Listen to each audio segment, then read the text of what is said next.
that we have seen. So fixed part is that the number of variables that you have in your system, constant and all, that will be covered in fixed part. Okay, and variable part will be something related to your stack and all. Okay, so whenever there is recursive call, so that call will be getting calculated number of times. So we have seen this thing for space complexity.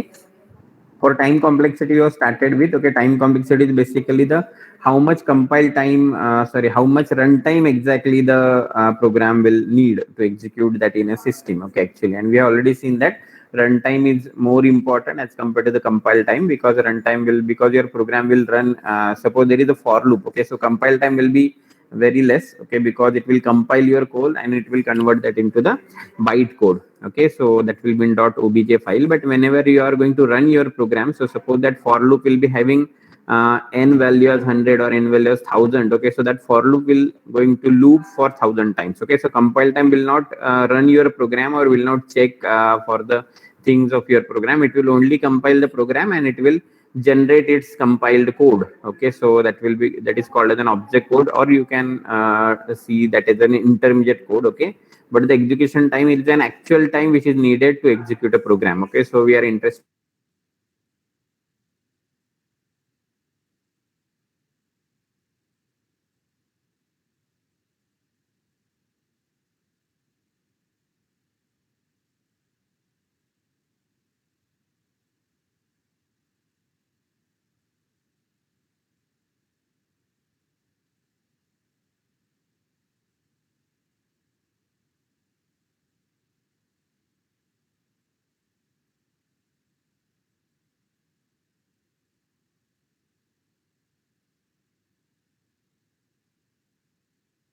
step. Okay, so this we have.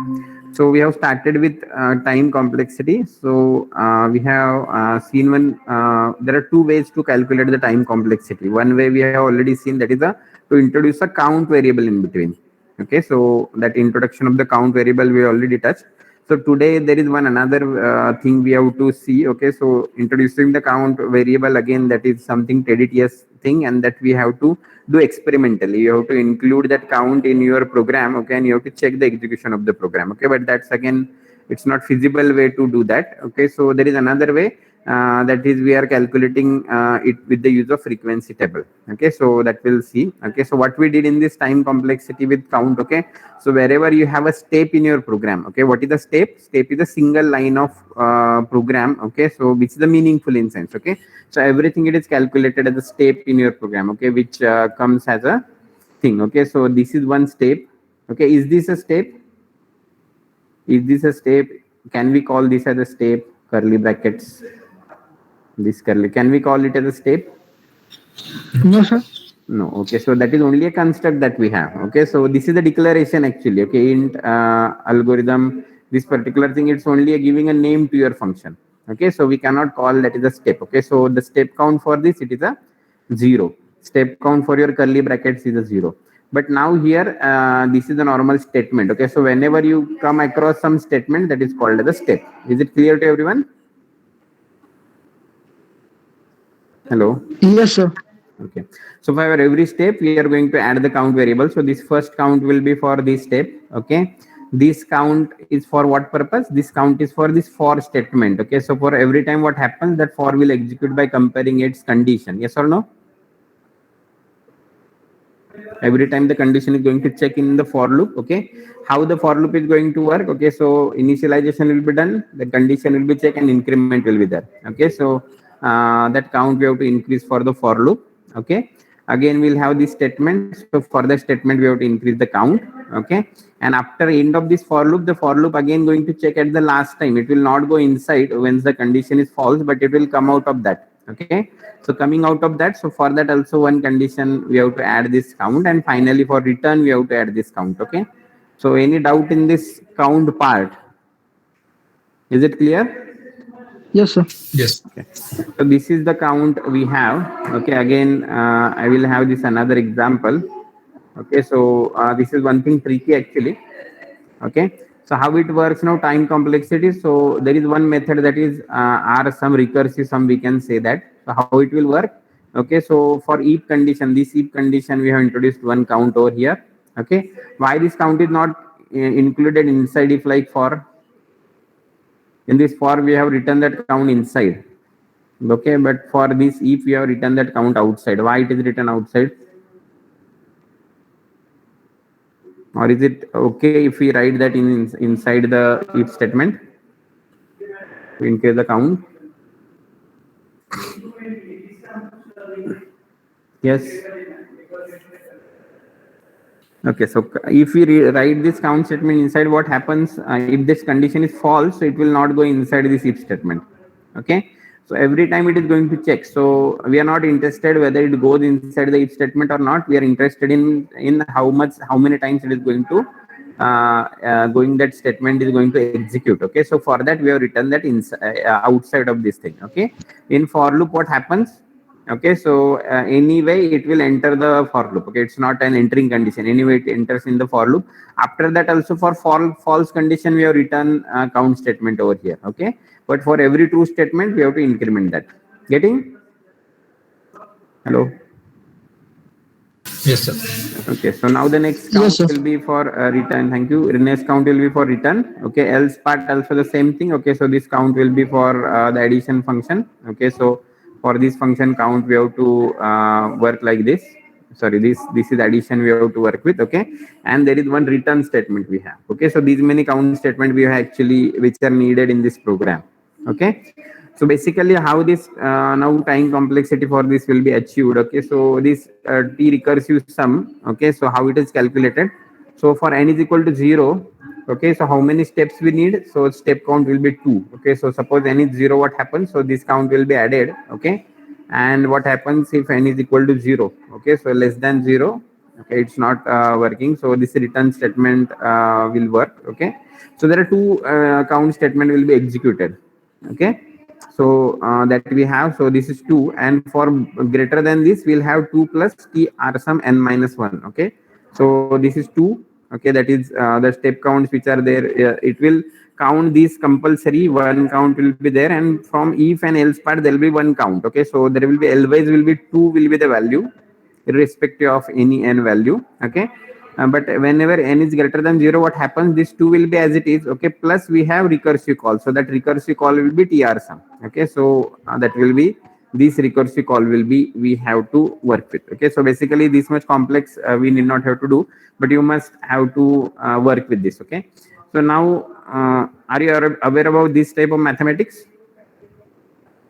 So we'll just go on solving this. We'll try to solve this. Okay, so now what's our this particular part? So I will just write over here. Okay, so I have written tr sum. I will just write. Okay, tr sum of n. Okay, so what is tr sum of n? It is 2 plus tr sum of n minus 1. Okay, so this is my first step we have to work with. Okay, the next what happens? Okay, so it will be like this. For the first it will be 2 always, sorry, is equal to 2 always. For next tr sum again 2 will be there, plus it is tr sum, it will be n minus 2. Okay, again the next time what happens? So it is equal to, again we are replacing it with, it will be 2 plus 2 plus 2 plus tr sum n minus 3. Yes or no, is it correct? Hello? Yes, sir. Okay, I think you are aware about this type of mathematics. Okay, so what happens? What will be the final formula will be generated? It will be 2, yes, 2 plus 2 plus 2 plus dot somewhere it will be 2 plus 2 plus it is tr sum of n minus n. Yes, so it will terminate the things. Yes or no? Yes, sir. Yes. Okay, so how many 2 are there now in this case? How many 2 are there? So that is 2. So is equal to N 2 n. Okay, plus final it will be 2. Okay, so this will be the what we'll say the complexity which is generated for this recursive sum. Getting this? Hello? Sir, can you Yes, sir. re-explain, sir? Yes. Sir, can you re-explain, sir? Yes. Okay. So now just look at this algorithm. Okay. So what happens? Okay. I will just remove this annotation. Okay.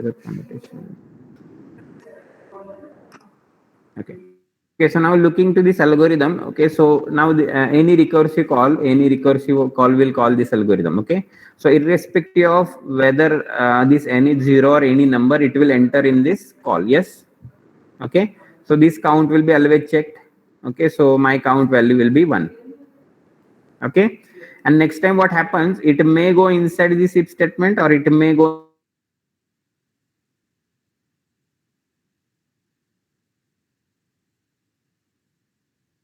count, there will be 1. Okay. So for any type of input to this R sum, we'll have the count 2. Compulsory the count will be 2. Yes or no? Yes, This sir. much Yes. is okay. So any type of input. Okay. So whether that n is 0, whether that n is 1, anything. Okay. So anyway, count will be always 2 for the execution. Okay. So what happens? Okay. So if n is 0, okay, if n is 0, what happens? This will be 1. Okay, so what is the condition? If n is less than or equal to 0, okay, so then we have to enter inside this. Okay, and we have to make count. So what happens? N is 0 now. Okay, so n is 0 now. Is this condition is true? Yes. Yes. Okay, so it will enter. So now it becomes 2 and it will directly return as 0, and this whatever the algorithm, it is going to terminate. Okay, because we are returning over here with some value, constant value. Okay, it is going to terminate. Okay, so for n is equal to 0, what happens? It will be always 2. Okay, so now the next case. Okay, so next case what happens? So suppose n is not equal to 0, n is n. Okay, now my input is n over here, likewise a and n. Okay, what happens? This first one will be there. So again I will erase. Okay, so what now for n is equal to n, what happens? This n will be 1, this count will be 1 over here. Okay, so it will not go inside this. Okay, so this will not work. Okay, n is less than or equal to 0. No, it is not less than or equal to 0. It will go into else part. So this count will be 1. Okay, so it will be now become 2. Okay, so it will become 2. Okay, plus what will be what it will happen? Okay, so that is R sum. Okay, so that is R sum. This is R sum we can write. Okay, R sum we can write. Okay, so it will be n minus 1. Getting, so R sum will be here n minus 1. Yes. Is it clear why it is 2 R sum? You just forgot this a over here. You just forgot this a plus n over here because that is just an addition. Okay, so that will be written because we are calculating this as step, but we have to calculate the iterations which are required. This will be one step of addition. We are not we are considering that as a one step. Okay, so whether it will be addition, subtraction, anything, it will be calculated as one step only. So is it clear? So the 2 plus R sum n minus 1 for the first call. Yes. Yes, sir. Okay. Next time what happens? This n minus 1. So now this n becomes n minus 1. Okay. So again for this one will be over counted. This will be counted over here. So it will be plus 2. It will be plus 2. So the execution will be plus 2 over here. Okay. And n minus 1 minus 1, it becomes n minus 2 in this case. Yes. Clear? So it's only to replace this what we'll say n minus 1. So n with n minus 1 every.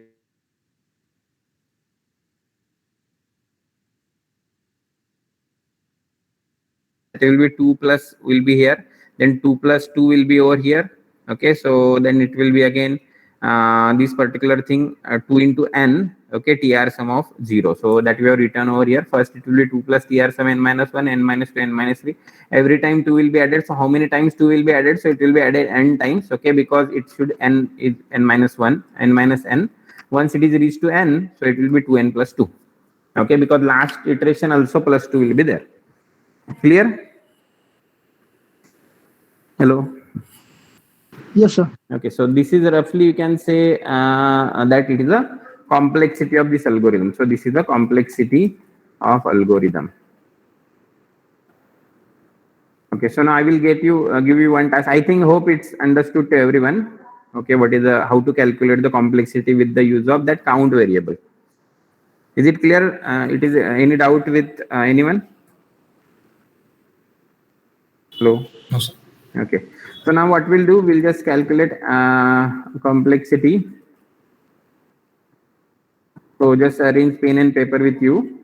So we'll just solve this. Okay. So complexity for addition of two matrices. I will write an algorithm for addition of two matrices. So I will write as function add mat. I will write add mat. Okay.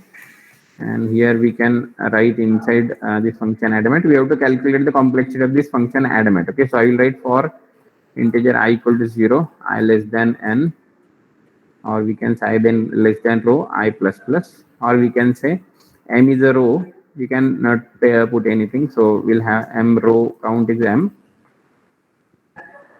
Okay, and inside this I will write for integer j equal to 0, j less than n, j plus plus.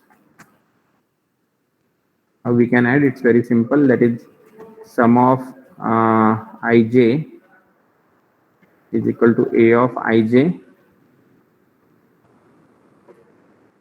plus b of ij. Is it correct for addition of two matrices? This much is correct?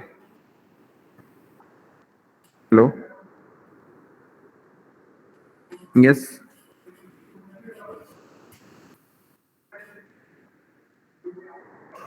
Hello?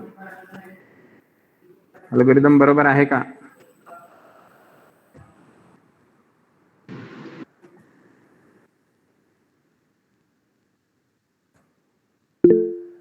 Yes, sir. Okay, so this is my algorithm. Okay, so for that algorithm with the introduction of the count, okay, you just write down on your page. Okay, so how we can calculate this. Once this example is finished, then we'll go for the next part, that is counting with the use of table. Okay, so that is more simplest approach. Okay, so just take 5 minutes for this. Refer this algorithm. You can take a screenshot of this. Okay, I will just unshare for 2 minutes. So till you calculate. Is it okay? Any doubt? So I will randomly ask anyone to show or share his output, his or her output. Okay.